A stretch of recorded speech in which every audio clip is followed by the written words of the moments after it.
Bonjour à toutes et à tous, bienvenue dans cette deuxième vidéo, plus propre pour l'instant au terminal L, mais les terminales ES, vous aussi, vous allez passer par ce chapitre consacré au langage et à la raison. Et donc on avait dans une première vidéo abordé ensemble l'introduction de ce chapitre qui se terminait par cette question, les mots et les choses ont-ils un rapport mimétique, c'est-à-dire est-ce que ça se ressemble, est-ce qu'il est conventionnel, c'est-à-dire qu'à partir d'un moment eh bien, tout le monde s'est mis d'accord sur tel mot pour qualifier telle chose, ou alors arbitraire, c'est-à-dire est-ce qu'on utilise le langage de façon totalement aléatoire depuis qu'il existe, ce qui expliquerait aussi que les langues progressent et évoluent, qu'on ne parle pas du tout aujourd'hui en 2020 comme on parlait il y a par exemple un siècle. Hein. Parfois c'est assez étonnant d'écouter des documents sonores de 1918, 1920, je ne sais pas, un siècle en tout cas, où non seulement eh bien, les intonations, les inflexions, les accents n'étaient absolument pas les mêmes, mais les termes utilisés n'étaient absolument pas les mêmes non plus. Donc, quel est le rapport qui existe entre les mots et les choses, entre ce langage abstrait que nous utilisons et le côté concret de ce qui est autour de nous, du monde qui nous entoure. Alors, on va aborder le grand 1 de ce chapitre. L'homme se rapproche du monde par le langage, et on va tout de suite lire ce qui concerne tout ça. Petit a, langage, langue et parole. Alors, on a fait la différence entre ces trois termes hein, dans l'introduction. On va maintenant voir un petit peu comment ils s'articulent. Avant le 19e siècle et l'apparition de la sémiologie, terme important, hein, la sémiologie, eh bien, c'est l'étude des signes différenciés du langage. Il y a un sémiologue qui est célèbre, je ne sais pas si vous connaissez Umberto Eco, qui malheureusement est mort il y a 2 ans, quelque chose comme ça, ou 3 ans. C'est-à-dire qu'à mesure qu'on vieillit, on pense que les choses sont passées récemment, alors que non, souvent ça a c'est plus daté que ça. Enfin, en tout cas, moi, dans mon souvenir, c'est il y a 2-3 ans. C'est Umberto Eco. Donc, Umberto Eco est l'auteur notamment d'un livre qui a fait le tour du monde et dont l'adaptation au cinéma a eu un grand succès, c'est Le nom de la rose. Et d'ailleurs, dans Le nom de la rose, il y a des éléments de sémiologie. En tout cas, effectivement, Umberto Eco était professeur de sémiologie à l'université de Bologne, en Italie. Donc, la sémiologie, c'est l'étude des signes différenciés du langage. Comment est-ce qu'on peut décomposer, comment est-ce qu'on peut expliquer le langage pour essayer de comprendre ses structures, pour essayer de comprendre comment il fonctionne. Eh bien, avant ce 19e siècle, avant l'apparition de la sémiologie, on considère que seuls les hommes et les femmes adultes possèdent le langage et en sont les seuls représentants. C'est-à-dire qu'à l'époque, on pense que les animaux n'ont pas de langage propre. C'est assez étonnant, hein, effectivement, puisqu'aujourd'hui, on arrive à décoder des langages extrêmement développés, extrêmement structurés chez les animaux, même des animaux tout petits. Hein. Il y a notamment le langage des abeilles. Je ne sais pas si vous avez déjà entendu parler de ce fameux langage des abeilles, mais le langage des abeilles est extrêmement structuré, extrêmement complexe. Quand une abeille, par exemple, quitte la ruche et part en reconnaissance et voit un champ à polliniser, eh bien, l'abeille revient à la ruche, se place devant les autres abeilles et va exécuter une série de 8 comme ça. Hein. Elle va danser en quelque sorte en volant. Et sa série de 8 a un sens précis. C'est-à-dire que selon là où se place l'abeille pour faire sa danse, eh bien, ça va représenter les points cardinaux. Et donc, les abeilles sauront immédiatement si le champ à polliniser est au nord, au sud, à l'est ou à l'ouest. Et puis, le nombre de 8 qu'elle va décrire, en fait, je crois que chaque 8 qui est décrit par l'abeille correspond à une longueur à peu près de 25 mètres. Donc les abeilles décodent tout de suite que si l'abeille a fait 18, ça veut dire que le champ à polliniser est à 250 mètres. Vous imaginez, c'est d'une complexité incroyable, c'est d'une signification extrêmement poussée, et pourtant les abeilles n'ont jamais appris à faire ça. C'est-à-dire qu'elles ne sont pas allées à l'école des abeilles pour apprendre à parler avec leur fameuse danse, leur fameux 8, mais instinctivement, elles savent comment faire. Mais à l'époque, effectivement, avant le 19e siècle, il n'y a pas eu d'études faites là-dessus. Metternich, je crois que c'est Metternich qui avait étudié en particulier le langage des abeilles. Il va faire ça à la fin du 19e siècle. Donc avant, on pense que les animaux poussent des cris, mais que c'est extrêmement diffus et que ça ne veut pas dire grand-chose. En fait, on se trompe effectivement à l'époque. Et c'est pour ça qu'effectivement, Descartes, même si sa conception du langage est intéressante, bah, il est quand même un petit peu à côté de la plaque, puisqu'il considère effectivement que seuls les humains adultes possèdent effectivement un langage. Alors, on va lire le texte, même si il est un peu long. Alors, je suis désolé, hein, je vous avais dit que le texte était à la page 155, c'est pas vrai du tout. Je suppose que j'ai fait encore. Je suis vraiment pas une abeille, hein, pas une flèche moi, en ce qui concerne l'organisation. C'est bien à la page 182. C'est bien ça 182 de votre manuel, ce long texte de Descartes qui est une lettre au marquis de Newcastle. Et voilà ce que raconte Descartes en particulier. Donc je vais expliquer plusieurs choses hein, tout en lisant le texte, donc n'hésitez pas à faire pause et à prendre des notes sur ce que je vais raconter. Paratexte, donc le texte de Descartes est sous-tendu par la thèse de l'animal-machine. L'animal-machine, qu'est-ce que c'est? Eh bien, c'est cette thèse propre à Descartes qui dit que seul l'être humain possède une âme. Notre âme se situe très exactement dans notre glande pinéale, c'est-à-dire notre hypophyse qui est situé là. On ne sait pas comment Descartes a déterminé que l'âme se trouvait dans cette glande pinéale, mais enfin en tout cas pour lui, l'âme est là. Et les êtres humains, on l'avait déjà expliqué hein, pour Descartes, ce sont des êtres qui possèdent donc une âme qui est immatérielle et un corps qui est matériel. Et que l'âme est prisonnière dans le corps matériel tout au long de notre vie, tout au long de notre existence. Et puis à notre mort, eh bien, quand la prison se libère enfin, quand le corps meurt, eh bien, notre âme s'élève et va vivre une vie éternelle auprès de Dieu. Donc c'est une conception qui est extrêmement religieuse hein, du fait humain et du fonctionnement humain. Et les animaux, eux, ne sont absolument pas dotés d'une âme. C'est-à-dire que les animaux n'ont aucune partie immatérielle en eux, aucune partie spirituelle en eux.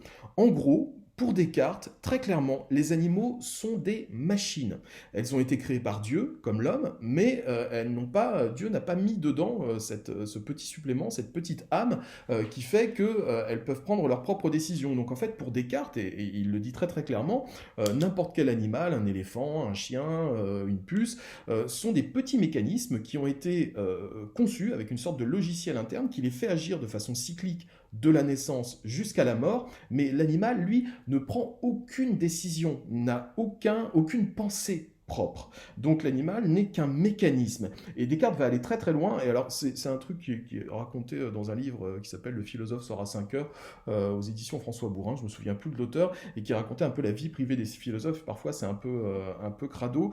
Paraîtrait-il que Descartes avait un chien lui-même, et que pour prouver ses dires, il s'amusait à frapper son chien avec un bâton, et oui, et quand le chien couinait, Descartes disait mais il n'a pas mal, il ne souffre pas, c'est juste la mécanique qui se dérègle. Si vous tapez sur une horloge ou sur un mécanisme, eh bien les ressorts vont se mettre à faire des bruits, les ressorts vont se mettre à grincer, etc.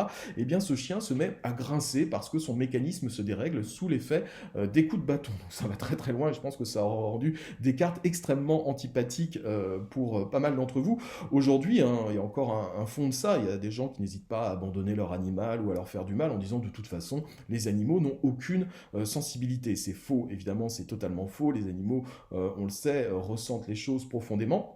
Mais pour Descartes, l'animal n'est rien de plus qu'un automate, créé non pas par l'homme, mais créé par Dieu, un automate extrêmement perfectionné, extrêmement intéressant, délicat, mais qui n'a strictement aucune pensée, ni aucun sentiment. Donc vraiment, l'homme est la seule créature capable d'avoir une pensée propre et donc de faire évoluer notamment eh bien, le langage. C'est ce qu'on va voir dans ce texte.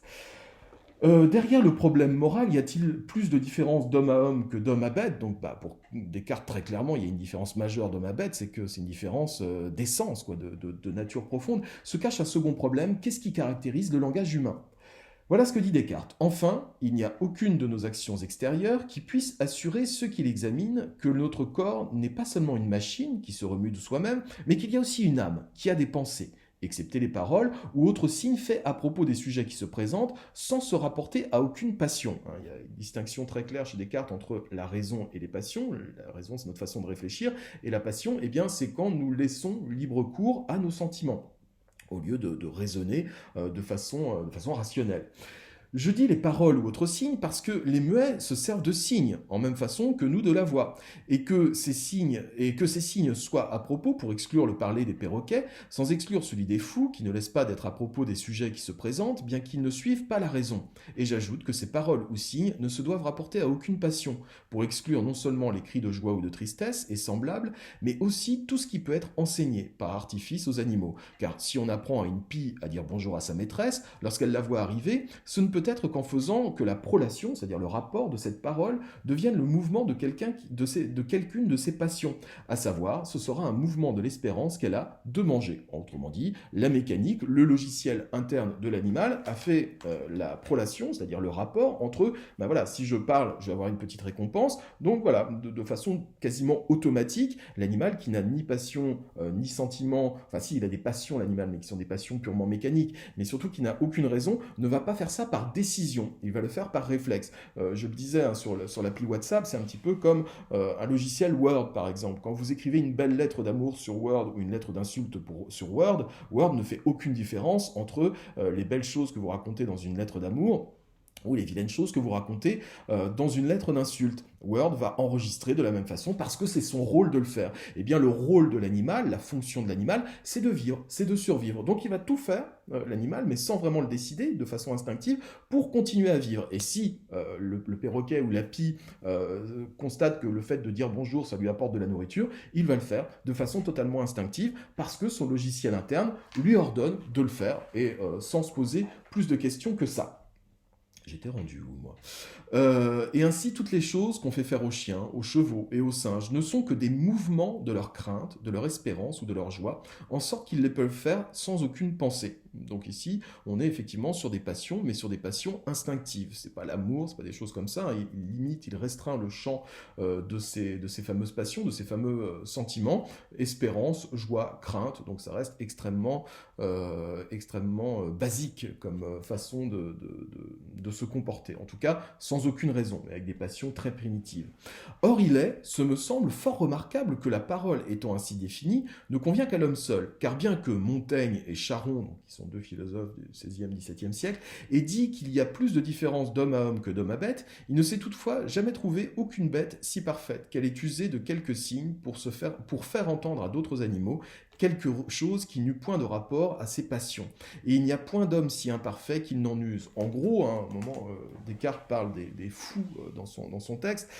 Descartes dit « il y aura toujours infiniment plus de raison chez un fou, chez un aliéné total, chez quelqu'un qui déraille complètement, que chez un animal. » Puisque l'animal, lui, n'a aucun grain de raison dans son comportement. Donc il y a bien une différence de nature entre les animaux et les hommes. Et en disant ça, Descartes détrompe complètement ce que disait Montaigne dans ses essais. Vous connaissez un petit peu Montaigne. Montaigne disait, en fait, il n'y a pas de différence de nature entre l'animal et l'homme. Les animaux sont à traiter, peut-être pas à égalité avec l'homme, mais du moins avec un certain égard, puisque les animaux peuvent faire des raisonnements. Les animaux ont une certaine forme d'intelligence, qui n'est pas la même que la nôtre, d'accord ? Mais les animaux ont malgré tout une certaine forme d'intelligence et de compréhension de leur environnement. C'est ça qui les fait agir. Descartes dit non, aucune compréhension, aucune raison chez les animaux, juste quelques passions extrêmement restreintes qui fait que l'animal n'est rien d'autre finalement qu'une machine à vivre. Voilà, on pourrait définir Descartes et ses propos comme ça. L'animal n'est rien d'autre qu'une machine à vivre. Tandis que l'homme, lui, raisonne, a des sentiments beaucoup plus approfondis, l'amour, la haine, les choses comme ça. L'animal, lui, n'est préoccupé et n'est occupé qu'à sa propre survie. Donc aucune chance qu'il puisse utiliser de façon intelligente, de façon raisonnée ou même de façon passionnelle un quelconque langage. Ça lui sera toujours totalement impossible. L'animal ne sait que quémander ce qui lui est nécessaire pour sa propre survie. Il n'y a point d'homme si imparfait qu'il n'en use, en sorte que ceux qui sont sourds et muets inventent des signes particuliers. Inventent, hein, c'est important, c'est-à-dire que celui qui est sourd et muet ne peut pas être considéré comme un sous-homme ou comme un animal, parce qu'il va essayer d'inventer, il va essayer d'imaginer ce qui peut continuer à le faire vivre bien. Ce qui me semble un très fort argument pour prouver que ce qui fait que les bêtes ne parlent point comme nous est qu'elles n'ont aucune pensée, et non point que leurs organes leur manquent. Et on ne peut dire qu'elles parlent entre elles, mais que nous ne les entendons pas, car comme les chiens et quelques autres animaux nous expriment leur passion, ils nous exprimeraient aussi bien leur pensée s'ils en avaient. Donc voilà, pour Descartes, effectivement, le langage n'est une chose qui n'est à réserver qu'à l'être humain, qu'à l'homme qui, lui, est doté d'une âme, contrairement aux animaux, qui ne sont que des marionnettes, des automates, dotés d'un logiciel qui les fait agir de telle ou telle façon, mais uniquement pour leur propre survie, parce que Dieu a mis ça en eux, et les animaux n'ont absolument rien inventé. Alors voilà comment je résume les choses. Hein. Chez Descartes, l'existence d'un langage dépend entièrement de l'existence d'une pensée réfléchie et dynamique, d'une conscience réfléchie. Hein, vous vous souvenez du chapitre sur la conscience. Si on apprend quelques mots à un perroquet ou à une pie, comme dans le texte, il les répétera dans n'importe quelle situation, même sans aucun rapport avec ce qu'il dit. Je connais un perroquet qui insulte les gens avec beaucoup de plaisir. C'est la preuve pour Descartes que le langage chez les animaux ne suit pas la pensée, mais simplement la nécessité. Là, c'est important de surligner ou de souligner ce passage-là. Le langage chez les animaux ne suit pas la pensée, mais simplement la nécessité. Autrement dit, le langage est quasiment inexistant. Excité par l'idée d'une récompense, le perroquet fait ce que l'humain lui demande de faire, mais sans qu'il y ait de véritable pensée réfléchie. Les différents langages, les paroles prononcées, correspondent donc bien à une faculté présente dès la naissance des hommes, à un besoin communicationnel qui existe en nous et qui a besoin du support de l'apprentissage d'une langue pour se développer. On peut donc dire que, chez l'homme, le langage a un côté naturel. Nous avons naturellement besoin de communiquer. C'est la nature qui nous donne les possibilités physiques de parler, on l'a vu. C'est-à-dire que la nature nous a donné le larynx, le langage articulé, les mains aussi, pour les gens qui sont sourds ou muets. Mais aussi un côté artificiel. Nous apprenons des signes qui ont été inventés à un moment donné et adoptés par l'ensemble de la société.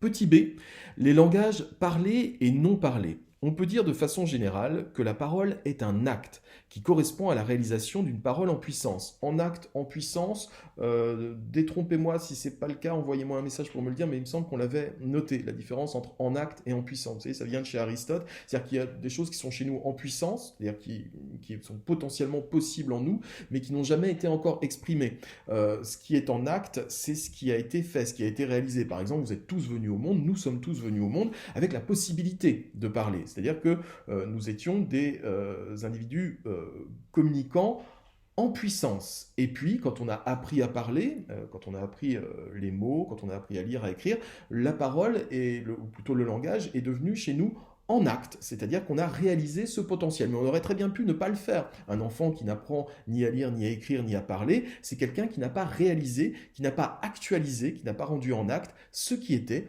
en puissance chez lui. Encore une fois, chez vous, chers élèves, il y a peut-être des futurs, peut-être un ou une future présidente ou président de la République, qu'est-ce qu'on en sait? C'est peut-être potentiellement en vous. Et puis, vous le réaliserez ou pas. Il y a peut-être des célébrités dans cette classe, donc je vais profiter pour faire des selfies avec chacun d'entre vous, potentiellement, c'est-à-dire en puissance, et puis ça deviendra en acte, ou bien ça ne deviendra pas. Alors, on va passer donc au petit b. Oui, non, ça c'est déjà fait, pardon. La parole est un acte qui correspond à la réalisation d'une parole en puissance qui se trouve en nous. Alors là, j'espère que j'ai répondu, parce que j'avais une question là-dessus. Nos pensées trouvent leur traduction dans la parole. CF repère philosophique en acte en puissance, donc je pense qu'on l'a noté. Il y a donc traduction de la pensée en signe linguistique. Autrement dit, l'enfant commence déjà à avoir une certaine forme de pensée, et puis au fur et à mesure, le passage de la puissance à l'acte de la parole va augmenter cette capacité de raisonner. Cependant, et là il y a un bémol qui est mis par Freud, Freud le premier remet en cause ce rapport direct entre la pensée et la parole, puisqu'il parle du lapsus. Le lapsus, c'est le moment où la parole ne suit plus la pensée consciente, mais un type de pensée inconsciente. C'est-à-dire que pour Freud, effectivement, un lapsus, quel qu'il soit, est toujours, et il fait toute une étude là-dessus dans plusieurs de ses bouquins, c'est assez intéressant, pour lui, en fait, le lapsus, c'est notre ça qui cherche à s'exprimer en nous. C'est-à-dire que c'est notre côté instinctif qui cherche à s'exprimer à travers des paroles. Il suffit d'être un peu fatigué, puis tout d'un coup, vous remplacer un mot par un autre. Vous avez peut-être déjà... moi, ça m'est arrivé en tant que prof. C'est la fin de l'année, on est en mai-juin, il fait très très beau dehors, et puis on a tous envie d'être ailleurs que dans une salle de classe. Et puis très souvent, hein, ça m'est arrivé de dire aux élèves, alors ouvrez vos manuels à la page, pour Freud, ce serait très clair. En fait, c'est notre ça qui n'a pas du tout envie d'être là, qui a envie d'être à la plage, pardon, tu vois, qui a envie d'être à la plage, et puis qui le fait ressentir à travers ce fameux lapsus. On a tous connu des lapsus gênants, mais bizarrement, les lapsus, c'est un petit peu comme les rêves, c'est-à-dire que c'est l'irruption dans notre vie, dans notre langage, d'une pensée qui correspond soit à nos désirs cachés, soit à nos craintes cachées. D'accord? Donc souvent, quand on fait un lapsus, on a l'air un peu bête parce que souvent on dit « Ah, lapsus révélateur ». L'autre jour en cours, il y a une élève, vous vous souviendrez de qui c'est, qui a dit « connard virus » au lieu de coronavirus. Là aussi, c'est un lapsus qui est assez révélateur, quoi. C'est-à-dire que connard virus, ça dit tout le mal qu'on pense effectivement de ce virus, mais sans vraiment l'exprimer. Et tout d'un coup, effectivement, ça fait éruption. Donc c'est-à-dire que pour Freud, nous ne contrôlons pas toujours toutes nos pensées. De la même façon que nous ne maîtrisons pas forcément l'ensemble de nos comportements. Donc à la suite de Freud, les spécialistes de la communication non verbale se sont rendus compte que le langage de notre corps est un langage à part entière, qui ne dépend plus du tout de l'adéquation entre la pensée et le langage. Vous voyez que là, par exemple, je viens d'adopter une attitude, j'ai retiré mes lunettes, je viens de me rendre compte, et quand je vous racontais mes anecdotes, je me mettais comme ça, c'est-à-dire dans une attitude qui est plus tellement une attitude professorale, tout d'un coup j'étais un petit peu comme à un comptoir en train de raconter une histoire à un copain, parce que je quittais un petit peu le cadre strict du cours pour vous raconter des anecdotes un petit peu personnelles. Donc voilà, le langage de mon corps a fait que ce langage a pris le pas sur le langage conventionnel d'un professeur qui se doit de se tenir droit à son bureau, d'avoir ses lunettes sur le nez, etc. Là, tout d'un coup, c'est mon corps qui a parlé, qui a pris la parole, je quittais un petit peu les rails du cours. Donc, c'est-à-dire qu'en fait, notre corps, nos comportements, nos gestes en disent beaucoup plus long sur nous que ce qu'on veut bien croire. Il y a parfois effectivement une dissension entre ce qu'on voudrait dire et ce que notre corps ou nos lapsus disent à notre place. Je vous invite là-dessus à regarder, il y en a pas mal sur YouTube, des documentaires sur la communication non verbale, et notamment chez les hommes politiques. C'est intéressant de voir qu'en fait, vous savez que les hommes politiques sont très fréquemment coachés par des spécialistes en communication non verbale pour abandonner les signes qui voudraient, c'est-à-dire les gestes qu'ils font et qui correspondraient à de la faiblesse ou des choses comme ça, et à placer dans leur discours des gestes qui correspondent à la force. Regardez une allocution par exemple d'Emmanuel Macron, il a toute une gestuelle, tout un comportement, un visage qui veut dire des choses. Et que les spécialistes autour de lui, les communicants autour de lui, lui ont dit attention, ne clignez pas trop des yeux, évitez de sourire, n'ayez plus ce tic-là. Hein, vous vous souvenez des tics des hommes politiques, Nicolas Sarkozy avec son signe de nervosité, ça a agacé un petit peu tout le monde. On disait oh là, c'est quelqu'un qui n'est pas sûr de lui parce qu'il est très très nerveux. Donc Nicolas Sarkozy a travaillé avec des communicants et des spécialistes en communication non verbale pour arrêter d'avoir ce geste de nervosité et pour avoir l'air d'un président effectivement beaucoup plus sûr de lui, beaucoup plus posé que ce que son corps voulait bien laisser paraître. La liste est longue, hein. Le premier homme politique qui a fait ça, c'était François Mitterrand, qui faisait des gestes très particuliers quand il passait à la télé. François Mitterrand, si vous regardez un discours de lui ou une interview de lui, Mitterrand fait toujours ce geste-là. Qu'est-ce que veut dire ce geste-là? En fait, c'est un geste qu'il a appris. C'est pas lui, ça vient pas de lui, c'est ses communicants qui lui ont dit c'est intéressant que vous fassiez ce geste-là parce que ça, c'est la France et ça, c'est vous. En gros, je protège la France, je suis là, je suis au-dessus de vous. Et donc, Mitterrand refaisait toujours ce geste-là pour dire ne vous inquiétez pas, la force tranquille est là. Et bien voilà, c'est tout un pan de la communication non verbale qui est intéressante à voir. Donc, je vous renvoie aux différents documentaires, et notamment un documentaire canadien sur YouTube qui est intéressant et qui montre par exemple Vladimir Poutine avec George Bush, et donc il y a tout un jeu quand il se serre la main, c'est-à-dire que quand il serre la main, il faut évidemment que la poignée soit longue, puis en fait il y a tout une espèce de combat entre les deux hommes, mais vraiment un combat où il faut qu'il y en ait un qui fasse ça par rapport à l'autre, qui lui mette la main sur l'épaule, parce que ça veut dire je te contrôle, c'est moi qui te contrôle, et donc souvent il essaye il y a une espèce de lutte comme ça pour savoir qui contrôle l'autre. Tout ça c'est de la communication non verbale, voulu évidemment, mais voilà, il faut contrôler toutes ces choses-là. Nous, en tant que spectateurs, en tant qu'électeurs, notre esprit l'enregistre, mais de façon totalement inconsciente. Mais il paraît effectivement que toute cette gestuelle est extrêmement importante quand on a un métier public, et en particulier quand on est politique. Donc voilà ce qu'on en dit. Le langage n'est donc pas seulement parlé, il n'extériorise pas exactement ce qui est pensé de façon consciente. Alors je vais regarder où on en est rendu. Est-ce qu'on fait une autre vidéo? Ah oui, on est déjà à 22 minutes. Je vous donne rendez-vous très très vite pour la vidéo suivante où on parlera du grand 2. Sait-on toujours ce qu'on dit quand on parle? À très bientôt.